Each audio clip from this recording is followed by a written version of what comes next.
북한이 사흘 만에 또다시 미사일 도발을 감행했습니다. 이번에는 일본 동북 지역 상공을 통과해 2,700km를 비행했습니다. 한반도 정세가 또다시 긴장 국면으로 치닫고 있습니다. 이 시간 김정봉 한중대 석좌 교수, 신인균 자주국방 네트워크 대표 두 분 모시고 자세한 얘기 나눠보겠습니다. 어서 오십시오. 안녕하십니까. 자, 북한이 오늘 오전 5시 57분쯤 평양시 순안 일대에서 탄도미사일 한 발을 발사했습니다. 자, 일본 상공을 통과한 것으로 지금 나오지 않습니까? 2,700km를 날아갔는데 일단 이 미사일의 정체가 뭔지부터 저희들이 좀 알아보고 가야 될 것 같습니다. 네, 교수님, 이 네. 미사일을 현재 뭐 대략 세 가지로 이제 예측을 하는데 예. 성격 자체는 뭐 중거리 탄도미사일이라고 2,700km로 이제 됐습니다만은 엔진을 뭘 썼냐의 문제죠. 예. 그래서 화성 10형이 아니겠나 예. 하는 얘기가 있습니다. 예. 그 전략군 사령관이 북한의 전략군 사령관이 괌을 포위하겠다 했을 때 그때 나왔던 거죠. 예. 화성 10형으로 쏘겠다 그랬기 때문에 예. 화성 10형이 아니냐. 그다음에 또 하나는 이제 무수탄입니다.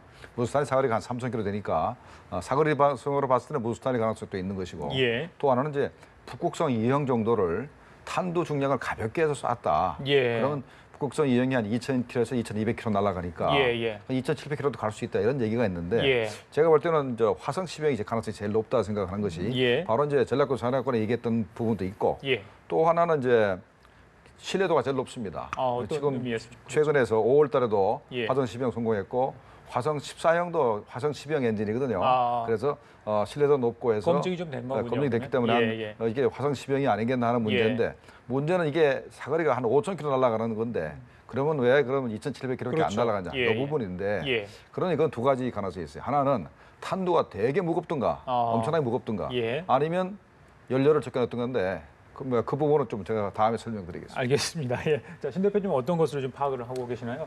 저도 마찬가지입니다. 이제 예. 똑같이 그 무수단 미사일, 그 북극성 그리고 화성 10형이 있는데 예. 일단 김낙겸 전략군 사령관이 괌을 포위 사격하겠다라고 발표를 했던 것이 화성 10형입니다. 그렇죠. 그리고 이제 그것이 UFG 훈련 기간일 것으로 이제 예상을 했었고 그러나 이제 괌을 실제적으로 포위 사격을 하게 되면 예. 미국이 가만히 있지 않고 미국에 대한 공격으로 간주하고 북한을 타격할 수 있지 않습니까? 예. 그래서 그렇게는 못할 것이다라고 예상했는데 그러면 북한이 그렇게 물러설 것인가? 그건 또 아닐 것이다라고 예상했지 않습니까? 예. 그러면은 이제 저도 뭐 저번에도 이렇게 이 프로에 출연해서 말씀을 드렸던 것이 예. 괌이 아닌 다른 곳으로 비슷한 사정거리를 구현을 해서 우리가 괌을 공격하려 할 수 있는 능력은 있지만 예. 봐줬다.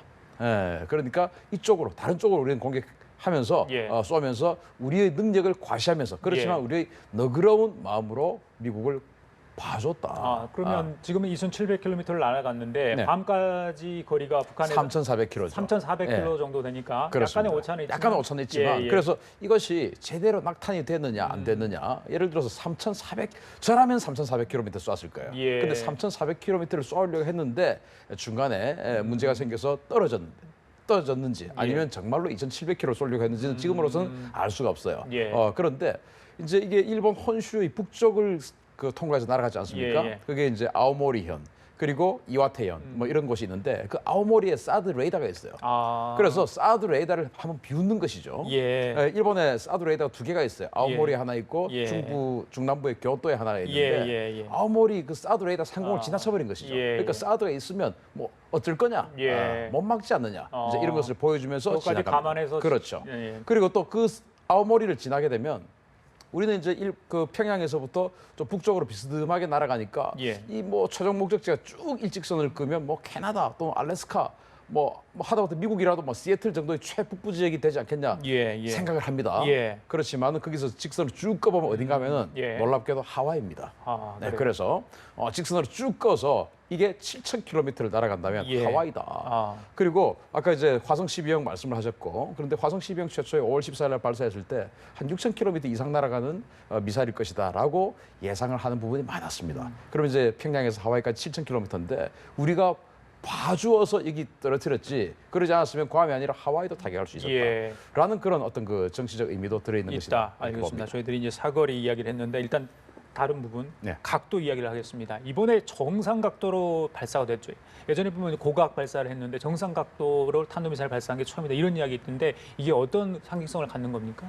네, 북한이 이제 나라가 좁고 하니까 자기네 그 영토에서는 정상 발사를 하기 힘들어서 고각 발사를 지금까지 해왔는데 자기들은 뭐라 그랬냐면 고각 발사가 훨씬 더 힘든 건데 자기들이 고각 발사를 통해서 이렇게 미사일에 성공했기 때문에 정상 미사일을 정상 각도로 발사하면 얼마든지 예. 성공할 수 있다라고 주장해왔지만 보여준 게 없습니다. 예. 보여준 게 뭐 과거에 대포동 1호를 쏘거나 하는 뭐 대포동 계획으로 성공한 적이 있습니다만 예. 최근에 그 미사일을 성공한 적이 없기 때문에 일단 한번 보여줄 필요가 있기 때문에 이번에 이거 정상 각도로 쏴서 한 2,700km 날아가는 걸 한번 보여줬죠. 예. 보여줬는데 재밌는 게 현재 고도가 550km로 이렇게 해서 약을 올리는 거죠. 아까 사드 레이더 기지를 지나갔다는데 사드는 최대 사거리가 200km고 그렇죠. 여기 고도가 150km밖에 안 되니까 예. 550km짜리를 맞출 수가 전혀 없고 상황이죠. 아마 동해상에 있던 그 일본의 이지스함의 그 SM3도 예. 사거리는 1,500km 길지만 예. 이게 뭐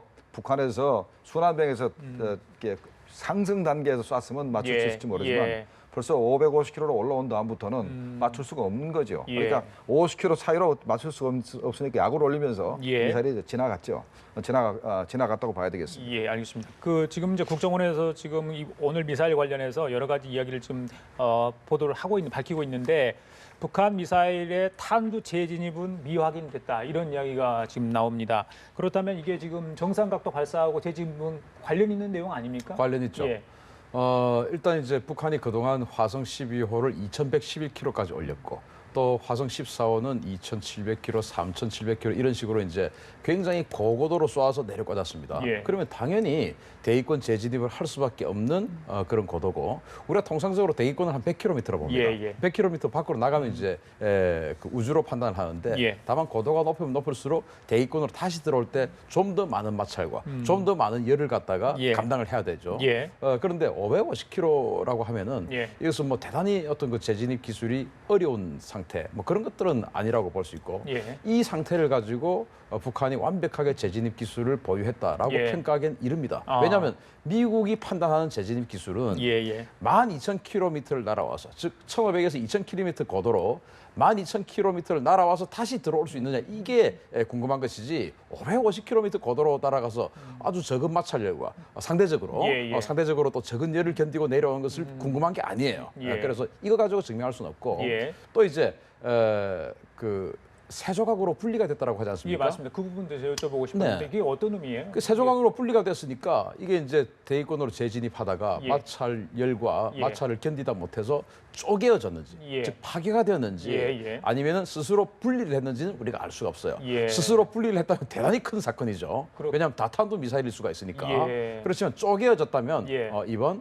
그야말로 처음 자신들이 발사한 정상각도 이 발사 실험이 실패한 것이다. 마지막 단계, 그러니까 동해 쪽에 낙할 직전에 이게 분리됐다 이렇게 지금 일본 언론 보도하고 있는 것 같던데 네네. 이 분리라는 말을 썼단 말이죠. 분리. 예. 그 분리라고 하는 것은 이제 일정한 크기로 예. 거의 비슷한 크기로 세 개가 나누어져서 또 어떤 일정한 방향으로 가는 것을 분리라고 하는 것이고 파괴된 것은 이제 어떤 산산조각 나거나, 통제불능의 예. 상태로 이제 떨어진 것을 예. 파괴되거나 그렇죠. 부서졌다라고 이야기를 하죠. 예. 그래서 아직 사실은 2,700km 날아간 저 거리를 예. 우리 한국군 탐지 자산으로는 탐지할 수 있는 자산이 없어요. 그래서 미국이나 일본의 분석을 가지고 우리도 알겠습니다. 인용을 해야 되는데 예. 아직은 뭐 예. 장담할 수 없죠. 교수님. 네, 지금 세 개로 분리됐다 그랬지 예, 않습니까? 이거를 우리가 어떻게 판단해야 될지 이제 좀 제가 생각을 좀 해봤습니다. 예. 자, 첫 번째, 사거리가 5,000km, 6,000km 날아갈 그 엔진 가지고 만약에 2,700km 날아갔다 그러면 탄두가 되게 무거워야 됩니다. 탄두가 무겁다는 얘기는 탄두가 몇 개 더 들을 수도 있는 거죠. 예. 말씀하신 다탄두. 그렇게 다탄두로 가능성이 더 있다고 보고 그 증거가 며칠 전에 김정은이가 화학재료연구소를 방문을 해서 예. 거기에 그 고밀도 섬유를 하는 기계도 보여주고 예. 또 시꺼먼 그 탄소 복합 재료 둥그런 이렇게 저 모자 동그란 우리 모자 같은 예. 새까만 모자 같은 거 비슷한 걸 들어 보였죠. 예. 그게 이제 탄두 제일 앞부분에 있는 내열재거든요. 내열재란 말입니다.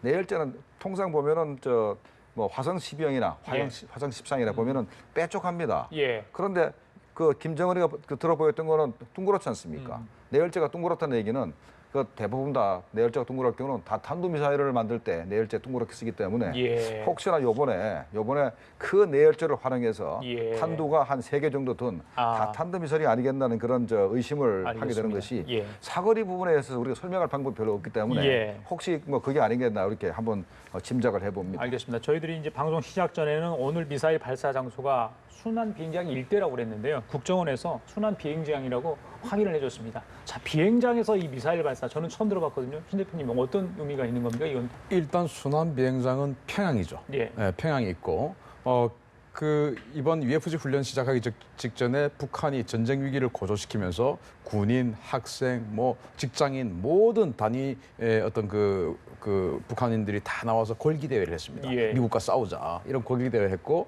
김낙겸 사령관은 자신은 미국을 괌을 공격할 수 있는 모든 준비를 다 했다. 그것을 총사령관에게 보고했고 총사령관이 명령만 하면 한다라고 했는데 그러면 이제 총사령관인 김정은 입장에서는 국민들과 군인들이 전부 미국과 싸우자고 하고 준비 다 해왔다고 하는데 예. 자기 아무것도 안 하면 안 되죠. 그 북한 정권을 그렇게 끌고 갈 수 있는 건 아니죠. 예. 그래서 뭔가는 해야 되는데 사실 이 UFG 훈련 기간 중에 자신의 어떤 그 모습을 공개적으로 보여주기에는 굉장히 부담스러운 거 아니겠습니까? 지금 미국과의 전쟁 위기가 있기 때문에 예, 예. 언제 핀포인트 폭격을 당할지, 예. 언제 암살을 당할지 모르는 거예요. 예. 그러면은 그러나 이런 그 미국을 향한 도발을 하는데 자신이 직접 지휘를 하는 이 모습을 국민들에게 보여주어야 할 필요성이 있죠. 예. 그 미국에게 보여주는 거 아니고 자신의 인민들에게 그래야 자신의 정권이 공고해지고 인민들로부터 할 말이 있는 것이죠. 예. 그래서 평양에 있다라고 하는 것은 신속하게 행사에 참석하고 빠질 수 있는 첫 번째 그 위치적인 그래서 빨리 벙커로 들어갈 수 있는 예, 예. 그런 위치가 확보가 되는 것이 평양이기 때문에 사실 북한의 도로망이 별로 안 좋습니다. 예, 예. 그래서 외곽으로 가면 아주 그 꼬불꼬불하고 좁고 한 길을 멀리 가야 된다든지 그러면 아주 긴 승용 장렬이 가면 그건 김정은이죠. 그렇죠. 그 타격당할 수가 있죠. 예. 그래서 평양에서 바로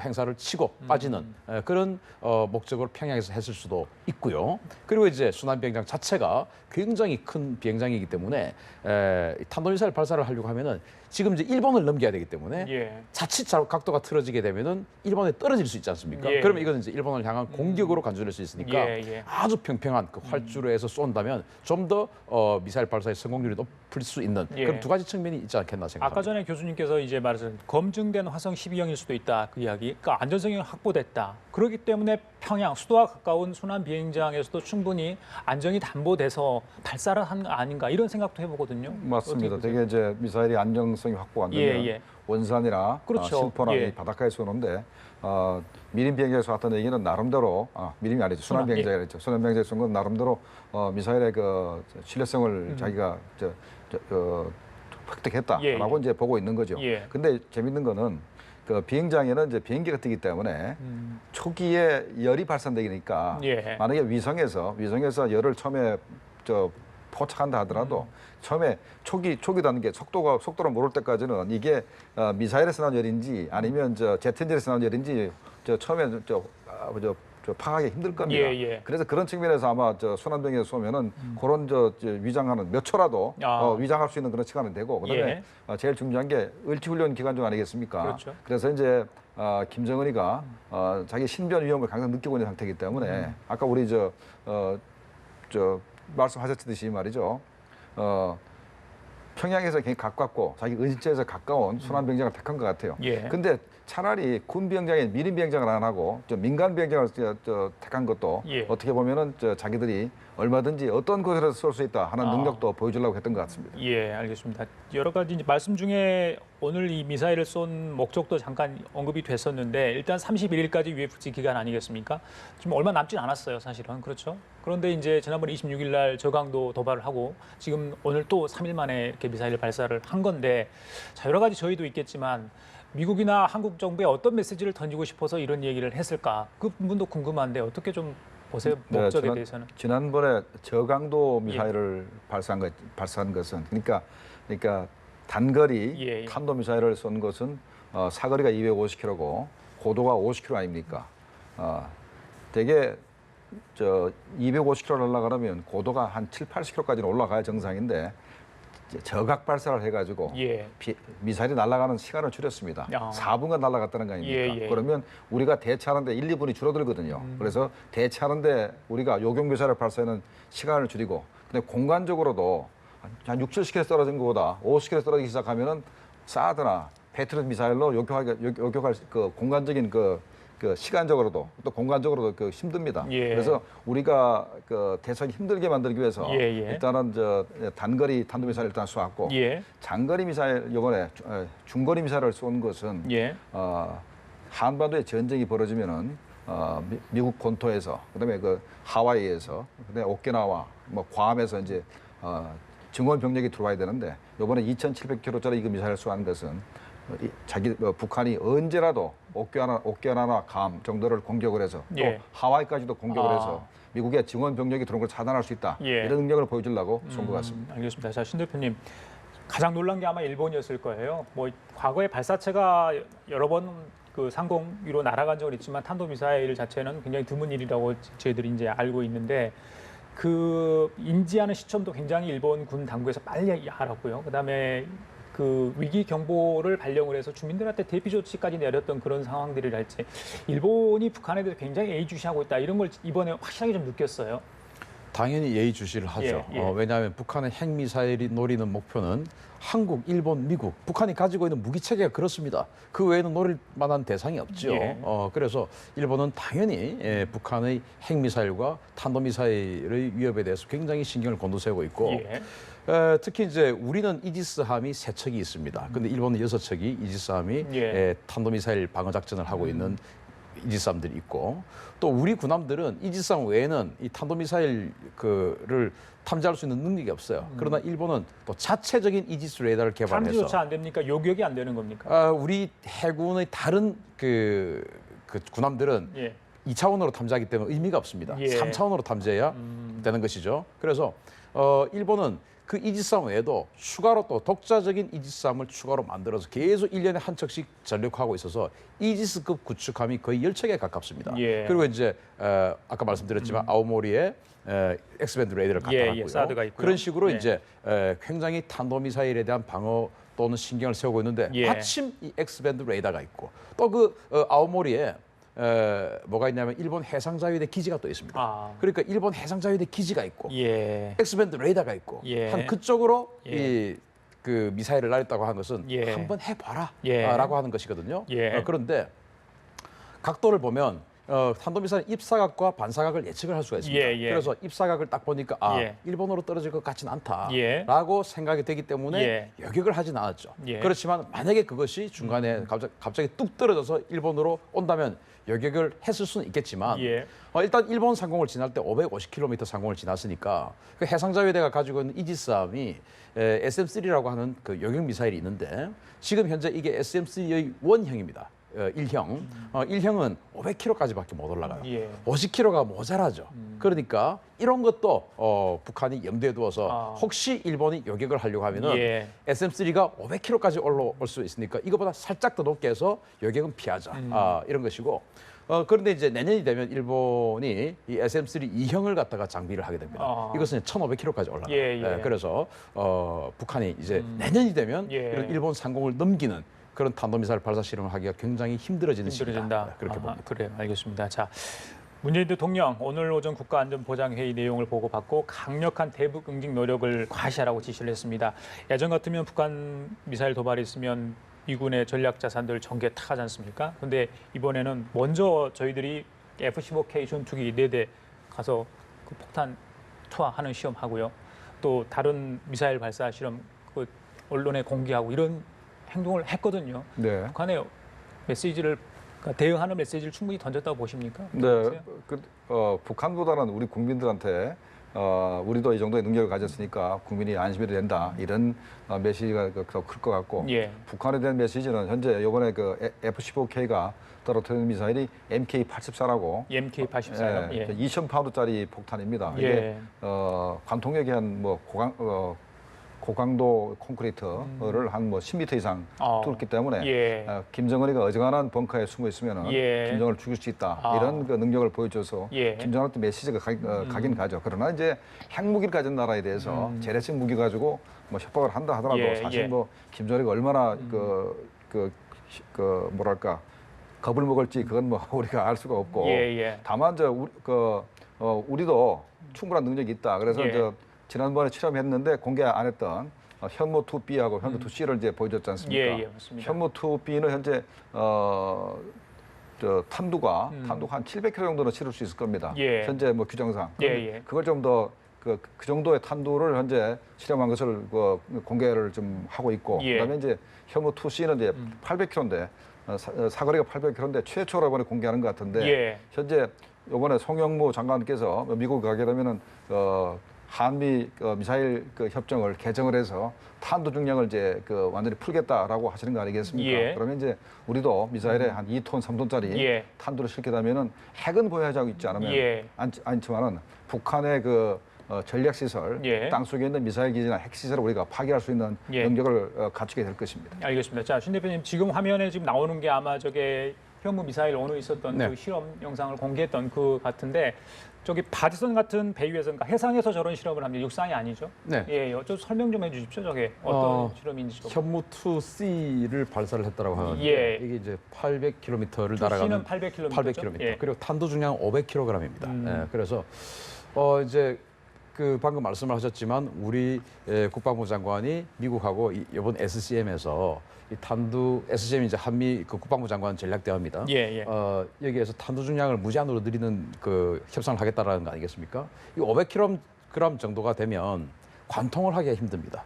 위력이 작기 때문에. 그래서 관통을 하려면 어떻게 해야 되냐면은 탄두의 폭탄을 쪼개야 됩니다. 쪼개가지고 뚫고 들어가 파괴하는 폭탄 따로. 그래서 파괴가 돼야 구멍이 뚫릴 거 아니겠습니까? 그것도 밀고 들어가죠. 예, 예. 그래서 다시 또 파괴하는 폭탄 따로. 이렇게 예. 해가지고 이제 나중에 다 파괴가 되면 쑥 들어가서 예. 안에서 폭발을 하게 되는 것이죠. 예, 예. 그런데 500kg 가지고는 파괴하는 폭탄을 따로 만들려고 하니까 실제 안으로 들어가서 폭발하는 위력이 거의 뭐 의미가 없어지는 것이죠. 예. 그래서 500kg은 거의 관통력이 힘들고 따라서 이걸 뭐 1톤, 2톤 이렇게 예. 늘린다면 관통 미사일까지 만들 수가 있고 예. 또 뭐 제가 이런 말씀 드려서 되겠는지 모르겠지만 자 일단 우리는 사정거리 800km까지는 허용이 됩니다.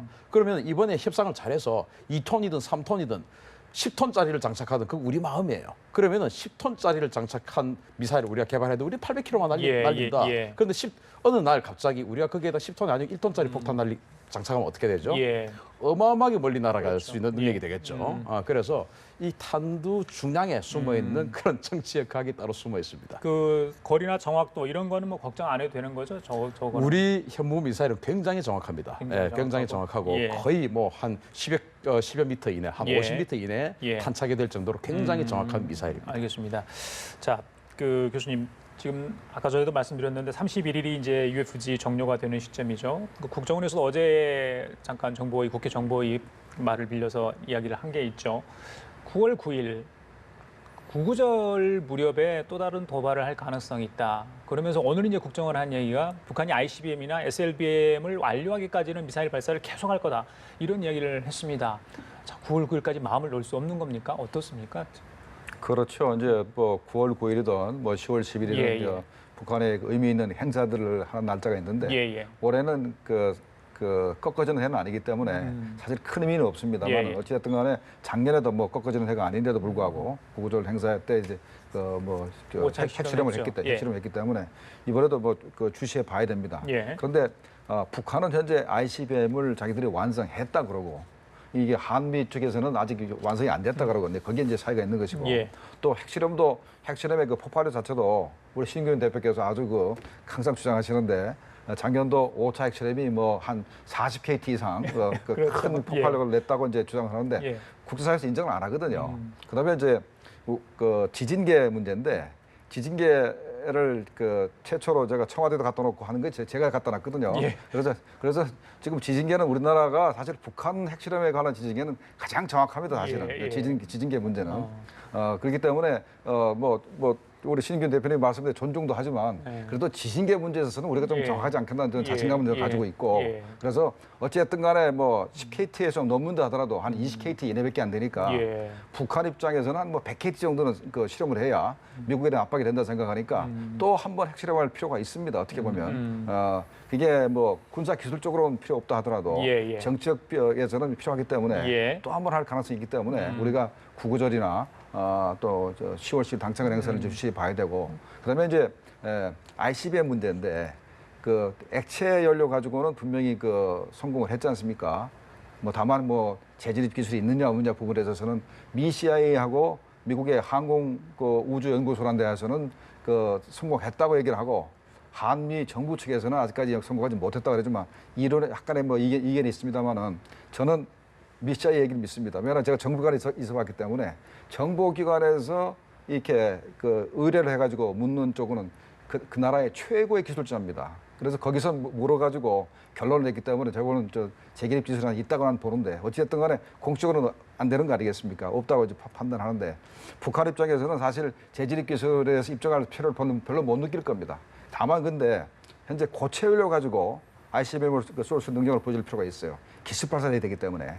그렇다면은 지난번에 4월 15일 날 그저번에 했던 원통형에 들었던 3단 로켓, 3단 ICBM을 한번 쏠 필요가 있을 겁니다. 그래서 북한이 그걸 언제 쏘는가 하는 걸 우리가 주시할 필요가 있습니다. 자, 핵실험 이야기 나왔으니까 신 대표님 지금 어제 이제 국정원에 나오는 게 핵실험 가능 상태 언제든지 준비가 돼 있다 이렇게 확인되지 않았습니까? 이게 무서운 얘기 아니에요? 네. 뭐 어느 정도 지금 갱도 상태랄지 이거 막 결정만, 그러니까 김정은이 결정만 내리면 바로 핵실험을 할 수 있는 그런 상태라는 얘기로 저희들이 해석하면 되겠습니까? 예를 들어서 그 갱도라고 우리가 알고 있는 그 갱도라고 하는 것이 일단 들어가는 입구입니다. 그런데 그 들어간 입구에서 안에서 얼마나 가지를 뻗어서 수십 개의 가지가 뻗어 있는지 하나로 그냥 쭉 이어져 있는지는 지금은 알 수가 없어요. 다만 우리 국정원의 발표에 따르면 2번, 3번 갱도에서는 핵실험할 준비가 마쳤다라는 거 아니겠습니까? 그래서 작년 9월 9일 날 5차 핵실험을 했어요. 올해 9월 9일이 토요일입니다. 그동안의 북한의 패턴을 보면 주말에 도발을 많이 했어요. 그럼 올해 9월 9일이 토요일인데 만약에 9월 9일 토요일 오전에 그동안의 패턴처럼 오전에 핵실험을 하게 되면 미국은 금요일 저녁입니다. 그러면 미국이 굉장히 스트레스를 받겠죠. 퇴근했는데 또는 주말을 맞았는데 지금 비상이 걸리는 거죠. 그런 스트레스를 북한이 그동안 미국에게 줘왔습니다. 따라서 올해도 아마 9월 9일 오전 정도까지가 굉장히 핵심적인 시기가 아닌가라고 생각이 되고 아까 이제 말씀을 하셨지만 뭐 저는 그럼에도 불구하고 북한 핵 위력을 40킬로톤 이상으로 보고 있습니다만은 지진계 이야기를 하셨으니까 제가 조금 첨언을 하면 예, 그러시죠. 우리 지진계는 자연 지진의 진앙점을 대고 지진을 잰다는 거죠. 북한의 핵실험은 거의 지표면 가까운 2km 지하에서 핵실험이 일어나지 않습니까? 진앙 지점이 달라요. 그래서 왜 우리 지진 그 측정과 지중해 지진센터, 북미지진연구소 여기가 다르냐? 바로 진앙지의 시점을 우리는 자연 지진 더 밑에서 재기 때문에 한번 왔다가 갔다가 하는 것이죠. 그러면 0.2가 차이가 나면 에너지가 2배 차이예요. 0.2. 지진파 0.2는 에너지가 2배입니다. 예. 그래서 제가 그런 것들을 감안해서 우리는 5.0이라고 하는데 정확하게 지표면 2km를 진앙으로 재었던 지중해와 북미 같은 데는 5.3이라고 하니 그래서 한 40km는 되지 않느냐. 알겠습니다. 뭐 그런 주장을 했던 것이죠. 지금 현재 유엔 안보리 제재가 실행 중인데 어느 정도 지금 북한이 압박을 받고 있는지 그 부분에 대해서는 사실 궁금한데 국정원에서 일단 북한 체제 위기 징후는 없지만 일부 품목의 생산 차질이 빚어지고 있다. 어제 이제 그런 얘기를 하지 않았습니까? 그러면서 이 체제 불만자를 색출에 나섰다. 자, 그렇다면 어느 정도 체제 불만자들이 분명히 있는 거고 현 대북 제재도 왜 이렇게 가야 되는지 주민들의 일단 일상에 대해서 북한도 굉장히 주민들이 부담감을 갖고 있다는 걸로 저희들이 해석할 수 있는데 김정은은 계속해서 도발을 하고 있는 상황 아니겠습니까? 이게 악순환이 반복되는데 어떻게 보세요? 이 부분에 대해서는. 그러니까 유엔 제재가 북한 내부에도 소문이 돌기 시작하죠. 돌게 되니까 이제 기름값도 뛰게 되고 생필품값도 약간씩 뛰게 됩니다. 그다음에 또 이제 이 체제에 대한 불만이 거기서 생기게 되죠. 그래서 북한이 미사일을 쏘거나 핵실험하면 대대적으로 선전을 합니다. 대대적으로 선전하고 또 한국과 미국이 연합훈련하게 되면 그게 바로 북침 전쟁이다 라고 이 선전을 해서 아주 한국과 미국 쪽을 거의 그 악의 무리로 이렇게 몰아드는 것이 전부 다 체제를 유지하기 위한 바른 방편인데 예. 최근 들어서 북한이 평양 시내 인구가 현재 한 260만 되는데 요걸 200만으로 줄이겠다. 예, 인구를요. 네, 줄이겠다. 그리고 이제 6, 7천만 원 뭐로 줄이냐면 바로 무직제라든가 체제 불만자, 범법자 이걸 전부 다 쫓아내겠다. 그러니까 김정은 입장에서는 뭐 신의주나 청진이나 원산에서 폭동이 일어나도 체제 유지에 전혀 문제가 없습니다. 예. 뭐 진압에도 아무 상관이 없고. 그런데 만약에 평양에서 사건이 벌어진다면 바로 체제에 직격탄을 받기 때문에 평양은 완전히 귀족으로 만들고 체제 불평불만자는 전부 다 지방으로 쫓아나가는 그 작업을 하는 것이거든요. 그래서 이제 평양 시민만 지지를 받아도 자기가 체제를 유지할 수 있다. 그런 측면에서 현재 그런 그 법법자를 속아내는 그런 작업을 하고 있는 것입니다. 알겠습니다. 자, 지금까지 김정봉 한중대 석좌 교수 그리고 신인균 자주국방 네트워크 두 분 모시고 얘기 나눠봤습니다. 오늘 말씀 감사합니다. 네.